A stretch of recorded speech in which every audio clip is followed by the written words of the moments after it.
잘 나오셨습니다. 옆에 사람한테 한번 인사할까요? 잘 오셨습니다. 네, 참 잘 오셨어요. 귀한 분들입니다. 저는 오늘 소망을 하나님께 두고 있다면 이라는 제목으로 말씀을 전하고자 합니다. 여러분들 시험이 혹시 다 끝나셨나요? 아직 덜 끝나셨어요? 시험 끝나고 나면 방학 때 어떻게 시간을 보낼 예정이신지요?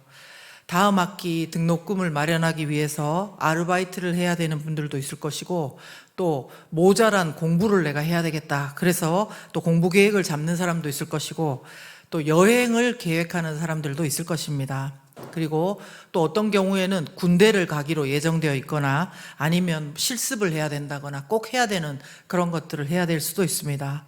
그런데 여러분, 시간이라는 것이 말입니다, 조금만 신경을 안 쓰면은 싹 지나가 버리는 거 아시죠? 그죠? 그래서 미국의 100달러짜리 화폐의 주인공이고요, 미국 건국의 아버지 중에 한 명이고, 정치가이고 과학자이고, 누구 말할까요? 저술가였던 벤자민 프랭클린이라는 사람이 있었습니다. 이 사람은 특별히 시간 관리의 중요성에 대해서 굉장히 많이 말을 했던 사람입니다. Time is money, 시간이 돈이다, 또 시간이 생명이라고 했고요, 시간은 인생을 형성하는 재료이다, 이렇게 말했습니다. 그리고 시간을 낭비하지 말라, 잃어버린 시간은 되돌아오지 않는다, 그렇게 말했습니다. 우리 모두에게 공정하게 주어지는 24시간을 지속적으로 잘 관리하고 사용해야 된다는 것입니다. 그래서 그는 3579 시간 관리의 법칙을 말했습니다. 3579 처음 들어보셨나요? 네, 한번 보십시오. 3은 뭐냐면요, 독서를 포함한 자기 개발하는 시간이래요. 3시간.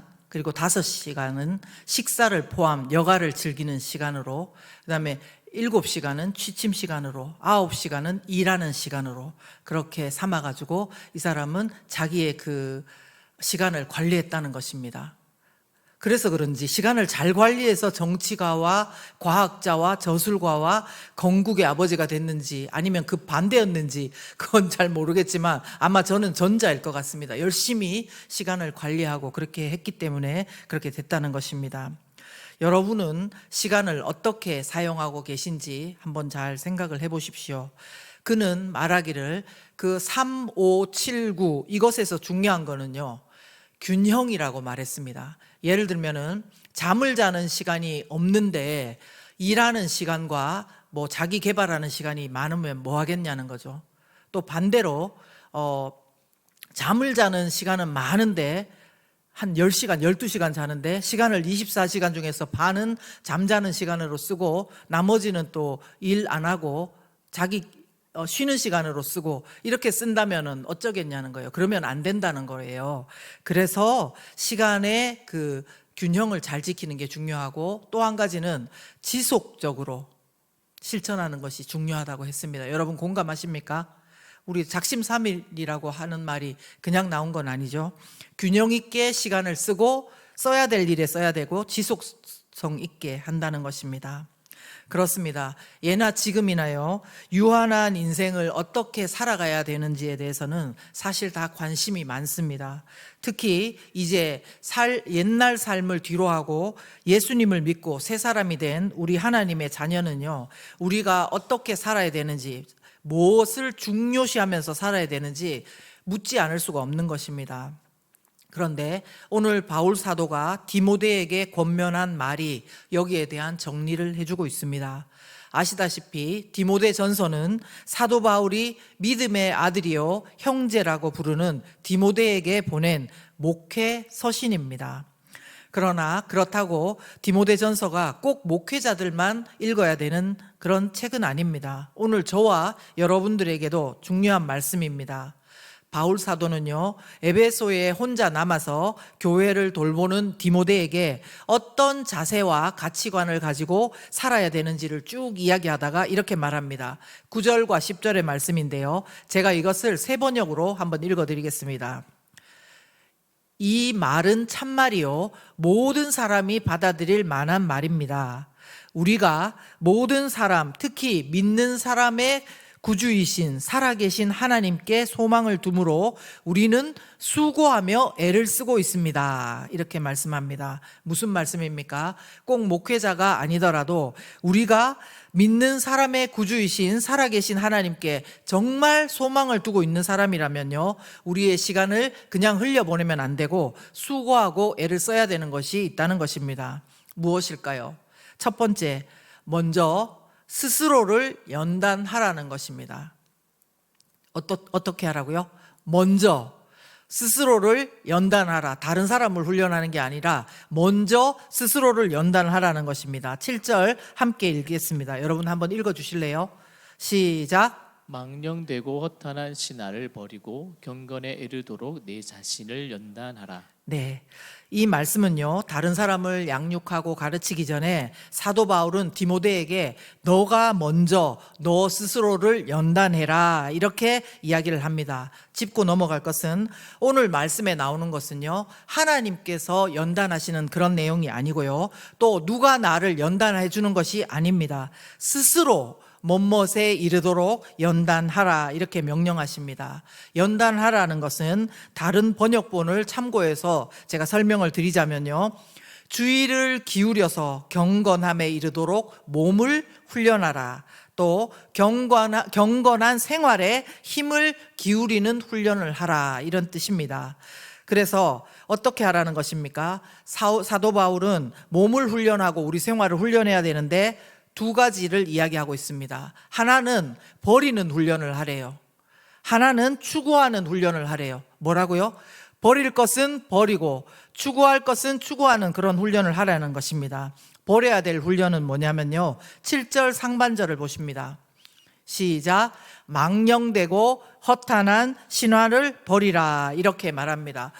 그러면 망령되고 허탄한 신화가 뭐지? 이렇게 생각할 수 있는데요, 이것을 세번역으로 보면 조금 더 이해가 됩니다. 조금 더. 자, 세번역으로 한번 읽어보시겠습니다. 시작. 헛된 꾸며낸 이야기들을 물리치십시오. 저속하고 헛된 꾸며난 이야기를 물리치라는 것입니다. 여기에서 이것으로 번역된 망령되고라는 뜻은요, 베벨로스라는 단어인데 신성하지 않고 세속적이고 그다음에 성경적이지 않은 것에 쓰는 단어입니다. 예를 들어서요, 히브리서 12장 16절에 망령된 사람으로 나오는 사람이 있어요. 누구냐면은 한 그릇 음식을 위해서 동생 야곱에게 장자의 명분을 팔아버린 에서를 성경은 망령된 사람이라고 합니다. 정말 중요한 것을 별로 중요하지 않은 것에 팔아버리는 그런 어리석음을 망령된 것이라고 하는 것입니다. 그리고 또한 허탄한이라는 말은요, 신약 성경에 이 단어로는 한 번만 나옵니다. 그런데 이건 좀 제가 나이 들은 여자로서 조금 기분이 별로 안 좋은데요, 어떤 뜻이냐면 늙은 아낙네들이나 좋아하는 속되고 미신적인 그런 이야기라는 것입니다. 그때 그런 문구가 있었대요. 그런 이야기들을 버리라는 것입니다. 그래서 그냥 사실이 아니라 뭔가 미신적인 그런 이야기 있잖아요. 그리고 시제를 보면은 한 번이 아니라 살아가면서 계속해서 망령되고 허탄한 신화를 버리는 훈련을 하라는 것입니다. 여러분, 디모데가 사역하고 있는 에베소가 어떤 도시인지 한번 떠올려 보시겠습니까? 거기에는요, 큰 아덴 신전이 있었습니다. 그리고 그곳은 그 우상으로 먹고 살았어요. 그 우상을 새기고 그 우상을 구경하고 신전을 구경하러 오는 사람들이 많이 오는 도시가 에베소였습니다. 그런데 그 지역에 얼마나 미신이 많고 하나님의 말씀, 복음을 받았다고 하더라도 잘못된 이야기들이 많이 있는 거죠. 그런데 그런 것들을 버리라는 것입니다. 디모데에게 그리스도인으로서 중심 잡기에 너무 합당한 권면을 바울 사도가 해주고 있는 것입니다. 버리는 건 뭐라고요? 망령되고 허탄한 신화, 그런 거를 버리라는 것입니다. 그리고 두 번째, 추구하는 것은 무엇이냐면요, 7절 하반절인데요, 경건입니다. 하반절 한번 띄워주실까요? 시작. 경건에 이르도록 내 자신을 연단하라. 그렇게 말합니다. 경건은 조은이라는 접두어하고요, 그리고 예배하다라는 단어가 합성된 것입니다. 그래서 이거는 어떤 뜻이냐면요, 사도행전 3장에서 베드로가 경건을 이렇게 표현해요. 예수로 말미암아 난 믿음, 이것이 경건이라는 것이에요. 그리고 또 경건은 뭐냐면 믿음만이 아니라 기독교인이 그리스도 안에서 경건하게 사는 방식을 말한다는 것입니다. 그러니까 믿음만도 아니고 밖으로 드러나는 생활만도 아니고 믿음도 있고 경건한 생활도 있는 것이 진짜 경건이라는 것입니다. 이런 것이 저절로 되는 것이 아니라 훈련이 필요하다는 것입니다. 여러분, 그러면 이 훈련 왜 해야 될까요? 뭐가 좋을까요? 8절 말씀에 가르쳐 주고 있습니다. 시작. 육체의 연단은 약간의 유익이 있으나 경건은 범사에 유익하니 금생과 내생에 약속이 있느니라. 아멘. 말씀 그대로입니다. 경건이라는 것이 우리에게 너무나 유익하기 때문에 경건에 이르도록 스스로 훈련하라, 이렇게 말씀하고 있습니다. 금생과 내생에 약속이 있다는 것입니다. 즉 이 세상과 지금 살아가는, 여러분들이 살아가는 세상과 그리고 장차 올 세상의 생명을 약속해 준다는 것입니다. 유진 피터슨이라는 분이 계신데 메시지 성경이라고 있습니다.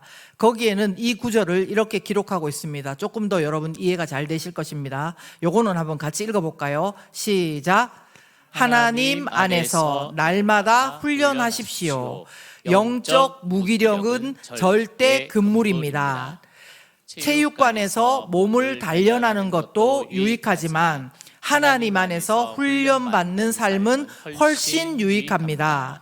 그런 삶은 현재는 물론이고 영원토록 그대를 건강하게 해줄 것입니다. 와닿습니까? 몸만 훈련하는 것이 아니라 뭐도 훈련한다고요? 경건으로 우리 영적으로도 훈련한다는 것입니다. 그리고 이것은 어쩌다가 한번 하는 것이 아니라 날마다 훈련하는 것입니다. 그리고 영적 무기력에 빠지지 말라 그럽니다. 여러분, 영적 무기력, 여러분 무기력한 게 뭡니까? 아무것도 못하고 있는 거잖아요, 그죠? 근데 영적 무기력은요, 아무것도 안 하는 것이 아니에요. 아무것도 안 하는 게 아니고 망령되고 허탄한 신화 같은 거를 따라가는 게 영적 무기력입니다. 오늘 내가 열심히 하고 있기는 있는데 그것이 망령되고 허탄한 신화, 즉 하나님의 그런 말씀과 다르고 성경적인 가치관과 다르고 그냥 육신을 따라서 그렇게 살고 있는 것이라면 그거는 영적으로 무기력한 것입니다. 영적으로 절대 강해질 수가 없고 능력이 없는 것이 바로 영적인 무기력입니다. 여러분, 현재의 건강한 삶을 살기 위해 우리는 음식을 조절하고 운동하며 육체를 훈련하는 것, 이것이 인생의 필수 조건처럼 되어 있는 그런 시대를 우리는 살고 있습니다. 그러나 이것만을 위해서 시간을 사용하지 말고 이 세상뿐만 아니라 장차 올 세상의 생명을 약속해 주는 경건에 이르도록 우리의 몸과 생활을 훈련하며 현재의 삶과 영원토록 우리 가운데 생명을 약속해 주시고 건강하게 살게 해 주신다는 그 말을 우리는 믿고 나아가시면 좋겠습니다. 자, 그렇다면 하나님께 소망을 둔 사람, 이제 우리의 목표는 뭐여야 됩니까?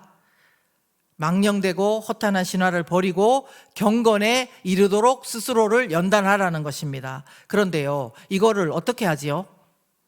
어떻게 할까요? 여러분이 어떻게, 오늘 말씀을 여기까지만 제가 딱 전하면 가서 어떻게 하실 거예요? 자, 집에 가서 벽을 보고 앉아서 마인드 컨트롤을 시작해 봅니다. 경건, 망령 아니고 경건. 이렇게 한다고 경건이 될까요? 자, 그러면 그렇게 해서는 안 되지. 말 조심하고 거룩한 생활을 연습을 해. 거룩한 생활을 연습을 해야 돼. 절대 나쁜 짓 하지 말고. 이게 비슷하게 될 것 같지만요, 아닙니다. 성경은요, 이렇게 말씀해 줍니다.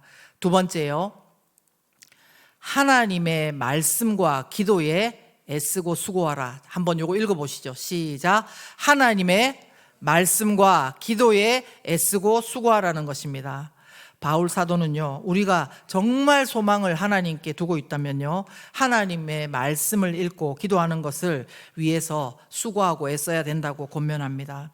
사실 말씀과 기도 모르는 분은 아무도 안 계시잖아요. 그런데 중요성을 간과할 때가 너무나 많습니다. 이것은 마치 사랑과도 같아요.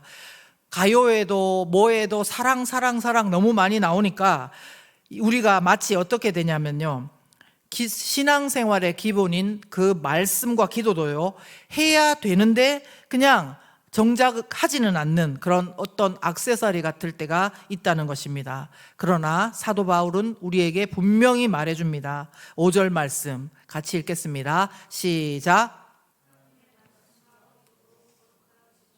여러분 믿으십니까? 거룩해지는 것은 내가 마인드 컨트롤 한다고 되는 것이 아니고 내가 경건한 생활을 겉모양부터 만들어 간다고 되는 것이 아닙니다.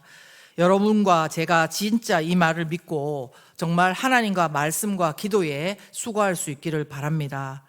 여러분, 신앙생활은요, 이런 것입니다. 하나님의 말씀이 뭐라고요? 그리스도인의 영의 양식이래요. 밥을 먹는 것처럼 말씀을 먹어야지 우리가 건강해지고 자라가는 것입니다. 그리고 하나님 앞에 드리는 기도가 무엇입니까?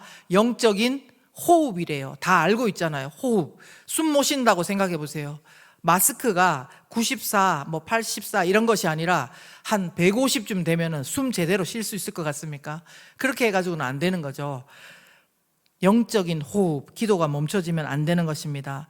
우리 안에 하나님의 말씀과 기도가 내 속에서부터 이렇게 차가면서 거룩해지는 것입니다. 그렇지 않으면요, 하나님의 말씀 대신에 다른 말을 하는 사람들의 그 말과 그 사람들을 분별할 수가 없어요. 겉모양만 보고는 알 수가 없다는 거예요. 사도 바울은요, 훗날에 누군가 이렇게 말할 거라고 경고합니다. 3절을 봅시다. 자, 시작. 혼인을 금하고 어떤 음식물은 먹지 말라고 할 터이나. 사도 바울이 이런 경고를 하는 거예요. 나중에 어떤 사람들이 혼인을 금하라, 그 다음에 어떤 음식물은 먹지 마라, 그렇게 말한다는 거죠. 여러분, 얼핏 듣기에는 너무 경건하고 거룩한 말 같지 않습니까? 그런데요, 이런 말들은 잘 들어보십시오. 인간의 육체에 대해서 매우 부정적인 견해를 가진 헬라 철학의 이원론적인 경향인 것입니다. 육체를 학대하는 거예요. 금욕주의라고 표현하죠.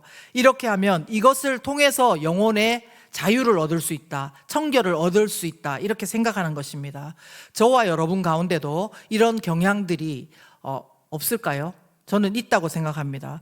내 육체를 내가 학대하고 그렇게 해야지 영혼이 성결하게 되고 자유를 얻을 수 있다는 생각은 성경과 다릅니다. 왜냐하면 사도 바울은 이렇게 경고하고 있습니다. 3절 4절에 보시면요, 제가 말씀드릴게요. 모든 음식은 하나님이 주신 것이라. 이게 제 말이 아니에요. 3절과 4절에 그렇게 나와요.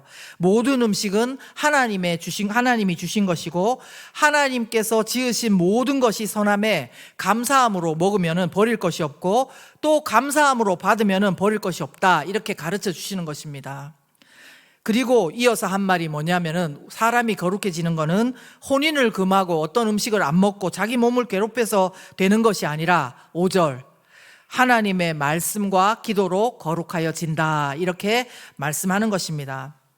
얼마 전에요, 그 몇몇 성도분들하고 제가 차를 타고 갔거든요. 그 교회 봉고차를 타고 가고 있는데, 어머 큰일 났어, 우리끼리 그런 말을 한 적이 있었어요. 왜냐하면 길거리에 어떤 여학생이 한 명인가 두 명인가 서 있고요, 그 앞에 웬 남학생이 서 있더라고요. 근데 그 남학생한테 그 여자들이 뭔가를 주는 거예요. 그래서 우리 집사님들과 저가 뭐라고 했냐면, 어머 저렇게 되면 안 되는데, 저거 뭐 안 좋은 건데, 막 이렇게 이야기를 했습니다. 왜냐하면요, 그렇게 해서 뭐 신천지다, 또 뭐 다른 어떤 뭐 마음 수련이다, 이렇게 하면서 전하는 경우가 많기 때문이거든요. 그런데 그 남자 청년이 웃으면서 계속 그 여학생들을 바라보면서 듣고 있더라고요. 그래서 우리끼리 이렇게 말했습니다. 아마 틀림없이 여학생이 예쁠 거다. 꼭 저 사람들은 예쁜 여학생을 시켜갖고 남학생들한테 이런 걸 전하더라. 우리 어떻게 했겠습니까? 차 타고 가면서 여자 이쁜가 본다면서, 여학생 이쁜가 본다면서 봤는데 한 분이 이뻐요, 이뻐. 이렇게 제가 무슨 말 하는지 아시겠죠?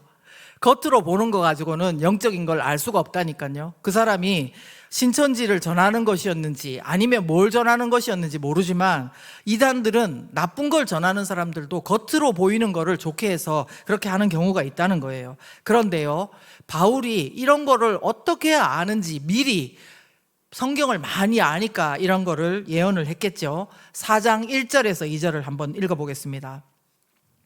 그러나 성령이 밝히 말씀하시기를 후일에 어떤 사람들이 믿음에서 떠나 미혹하는 영과 귀신의 가르침을 따르리라 하셨으니 자기 양심이 화인을 맞아서 외식함으로 거짓말하는 자들이라.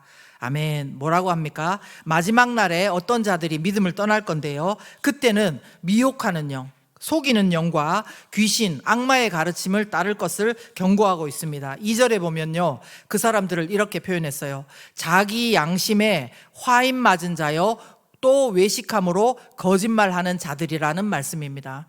여기서 외식이 밖에서 밥 먹는 거 아닌지 아시죠? 외식은 선한 것처럼 가장하는 위선과 거짓말을 뜻합니다. 그리고요, 특히 자기 양심에 화인을 맞았다 할 때 이 화인은 뭐냐면은 소나 동물에 찍는 그 불도장 있죠? 뜨거운 불도장, 지지직 찍는 거. 주인을 나타내는 거죠. 근데 어떤 성경학자는 그래서 이 일을 가지고요, 바울은 몸에 뭘 가졌습니까? 예수의 흔적, 스티그마를 가졌다고 했습니다. 그런데 거짓 교사들은 그 양심에 사탄의 거라고 이렇게 화인을 맞았다는 거예요. 불도장 찍혔다고 그렇게 비교를 하는 것입니다.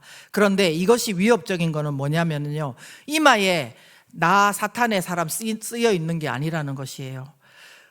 우리는 이런 사람들이 누구라도 다 알아볼 수 있을 정도로 낮은 도덕 수준을 가지고 있고 우리가 눈살을 찌푸리는 말과 행동을 할 거라고 생각하는데요, 아까 제가 예를 들은 것처럼 누구보다도 예쁘고 잘생기고 누구보다도 나이스하고 신사적이고 솔직해 보이고 그리고 심지어는 거룩해 보일 수 있기까지 하다는 것입니다. 이것은요, 골로새 교회도 마찬가지였어요. 골로새 교회에도요, 어떤 이야기가 있었냐면은 한번 보여주시겠어요? 2장 20절. 이게 이단들이 하는 말이라 그랬어요. 골로새 당시의 이단들. 붙잡지도 말고 맛보지도 말고 만지지도 말라, 이런 말 들으면 아, 우리 보고 하는가 보다 그렇게 생각하는데 그게 아니라 이단들이 이런 말을 한다는 것입니다. 그런데 그게 아니고요, 그 다음 절요. 이 모든 것은 한때 쓰이고 없어지리라. 사람의 명령과 가르침을 따르느냐? 그 다음요, 그게 아니라는 것이죠. 이런 것들은 뭡니까? 자의적 숭배와 겸손과 몸을 괴롭게 하는 데는 지혜가 있는 모양이나 오직 육체 따르는 것을 금하는 데는 조금도 유익이 없다는 것입니다. 겉으로 보기에는 경건하게 보이고 겸손하게 보이고 몸 괴롭히는 데는 괜찮은지 모르지만 육체의 욕망을 진짜로 제어할 수는 없다는 것입니다. 여러분, 성경은 어떻게 말씀했습니까? 아까 말씀 떠올려 보십시오. 5절 뭐라고 했습니까? 하나님의 말씀과 기도로 거룩하여 짐이라, 그렇게 말씀했습니다. 여러분, 하나님의 감동으로 쓰여진 그 말씀을 알아야지 이런 말과 사람들을 분별할 수가 있는 것입니다. 말씀과 맞지 않으니까, 말씀에서 배운 하나님의 방식과 다르니까 당신들은 거짓말하는 자다, 이런 것들을 분별할 수 있는 것입니다. 그래야지 이 세상에서 그 다음에 앞으로 장차올 세상에서도 건강하게 살아갈 수 있지 않겠습니까? 우리의 생명을 노략질 당하면 안 되죠. 우리의 시간을 노략질 당하면 안 되죠. 또 갈라디아서 5장 16절에 보면 이렇게 말씀합니다. 같이 한번 읽어주십시오. 시작. 내가 이르노니 너희는 성령을 따라 행하라. 그리하면 육체의 욕심을 이루지 아니하리라. 그렇습니다. 누구를 따르라고요? 성령을 따라 행하래요. 육체 따르는 것을 금하는 것은요, 내가 하는 것이 아니라 성령님이 하십니다. 성령 하나님이 우리를 주도해 가시는데요, 중요한 것은 이제 우리는 성령을 따라 어떻게 행하는지를 훈련하고 연습하는 것이에요. 무슨 말인지 아시겠죠? 일을 행하시는 것은 성령님이 행하시는데 우리는 성령님이 서라고 하면 쓰고 하라고 하면 하고 그것을 연습하는 거예요. 왜냐하면 잘 안 되잖아요. 하라고 했는데 금방 포기도 되고 엎어지고 우리가 그렇잖아요. 그런데 성령을 따라서 행하는 것을 훈련하고 연습하라는 것입니다.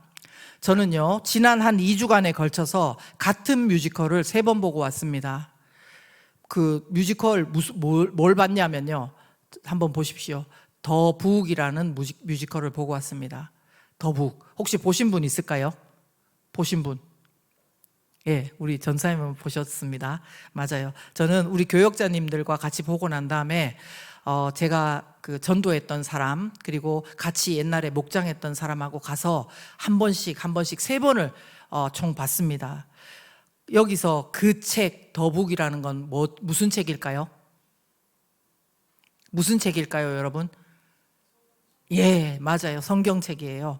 우리는요, 종교개혁을 일으킨 그 사람으로 마틴 루터를 잘 압니다. 그는 카톨릭 수사였고, 비텐베르크 대학 교수였습니다. 그런데 카톨릭의 면죄부 판매를 비판하면서요, 1517년에 95개의 조항을 그 논제를 제시함으로써 그 이후로 종교개혁이 시작됐습니다. 그런데 이 뮤지컬에서 중요한 것은요, 종교개혁이 아니라 성경이었습니다.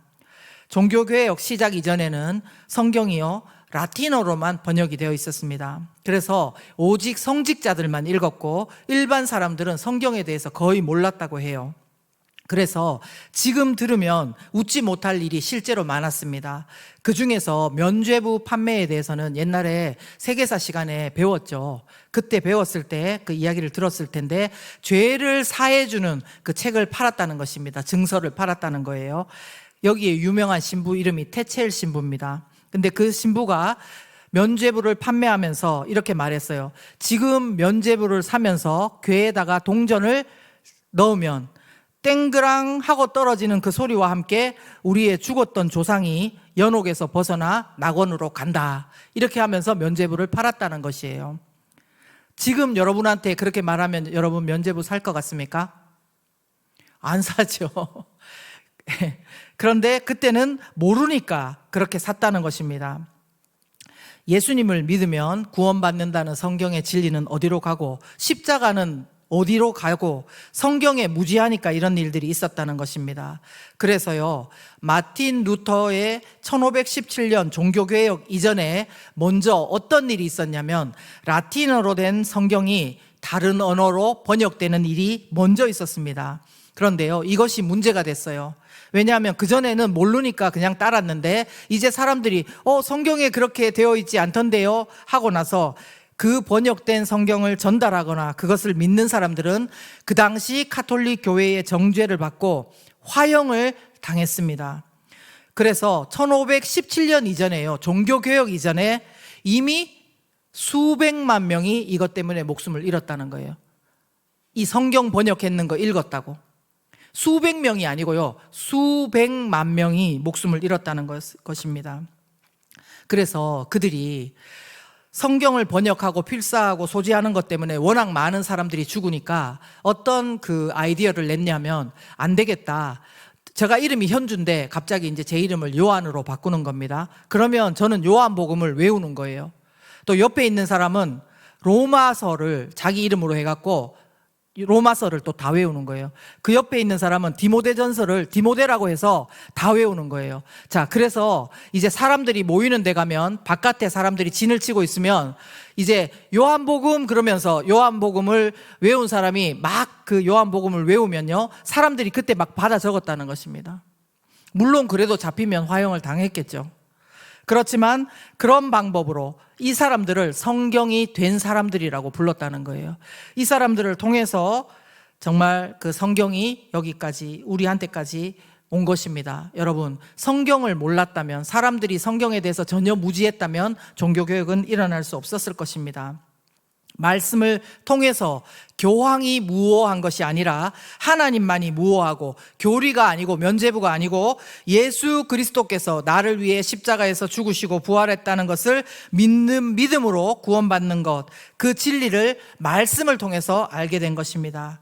그러므로 여러분, 성령을 따르는 것은 말씀을 읽는 것과 기도하는 것에 힘쓰는 것입니다. 하루에 얼마나 말씀 읽고 얼마나 기도하고 있습니까? 혹시 내년에 말씀 읽을 계획, 기도할 계획 세우신 분들 계십니까? 그렇다면 정말 잘하신 것입니다. 그렇게 계획하고 순종하시는 여러분들 가운데 성령의 충만함이 임하게 도와주시고 말씀과 기도를 통한 복이 임할 줄 믿습니다. 사랑하는 여러분, 여러분 가운데 보물이 뭡니까? 돈입니까? 외모입니까? 직업입니까? 인기, 능력입니까? 이 세상 살려면 다 필요한 것입니다. 그러나 죄송하지만 이 세상뿐입니다. 우리는 이 세상만 사는 존재가 아니라요, 예수 그리스도께서 재림하시는 그날을 살아가고 영원토록 주님과 함께 거하는 자들입니다. 언제 오실지는 몰라요. 갑작스럽게 온다면 그때 여러분의 돈, 저의 돈, 우리의 외모, 직업 이런 거 다 먼지와 같이 아무 소용이 없는 것입니다.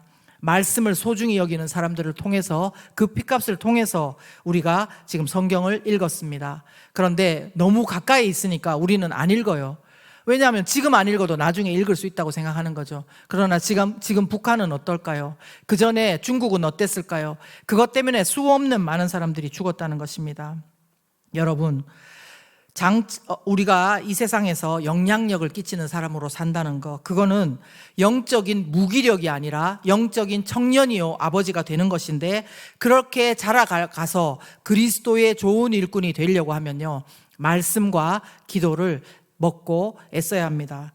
저는 요새 10분만이라는 말을 저한테 하면서 10분만 더 놀기 전에, 자기 전에 10분만이라도 말씀 읽고 기도하고 자자, 이렇게 합니다. 물론 1시간도 해야 되고 2시간도 해야 되지만 처음부터 1시간, 2시간 되지 않습니다.